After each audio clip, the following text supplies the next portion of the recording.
Between the Romans leaving Britain and the rise of Alfred the Great, England was split into 7 kingdoms in an era known as the Heptarchy. So, let's take a look at the history. During the so-called Dark Ages after the Romans left Britain, Britain was rocked by invasions from various tribes, the Angles, the Saxons, the Jutes. And these invasions and migrations forced the native Britons into the edges where they formed their own kingdoms, particularly in Wales. But after a while in England there are now 7 kingdoms. And while sometimes, there are less, sometimes there are more, generally speaking the 7 kingdoms are Northumbria, Mercia, Wessex, Sussex, Kent, Essex and East Anglia.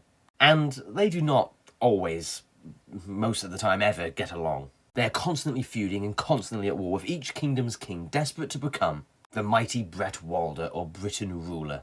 That is the overlord of England, who receives homage and fealty from the other kingdoms. And leading up until the 7th century, there are various kingdoms that become supreme, and its king's Bretwalda. But it is the kingdom of Northumbria, who from 633 to 670 ruled supreme. It is, however, the kingdom of Mercia that is perhaps the most famous and the most interesting.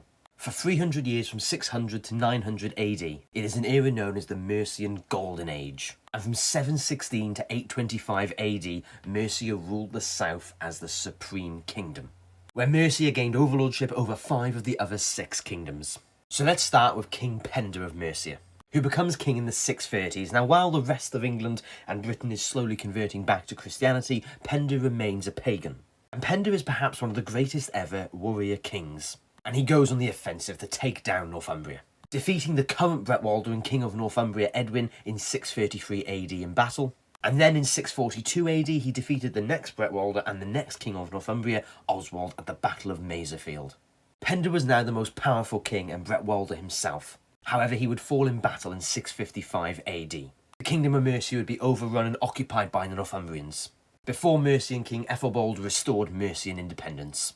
Now we go to Offa, one of the greatest kings in English history.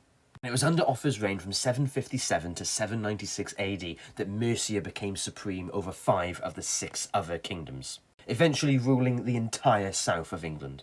And Offa wasn't just overlord, he actually had a direct hand in ruling these kingdoms. Offa, in a sign of his power, would build a massive earthwork between the border of Mercia and Wales. Offa in some documents actually refers to himself and is referred to by others as the King of the English. He was so powerful that he would negotiate marriage alliances with Charlemagne, the ruler of the Holy Roman Empire. While he may have called himself the King of the English, and while he was certainly the most powerful king, of course, not technically actually King of the English. And after Offa, Mercia would continue to remain supreme. That was until the House of Wessex would rise in the 10th century. I hope you enjoyed.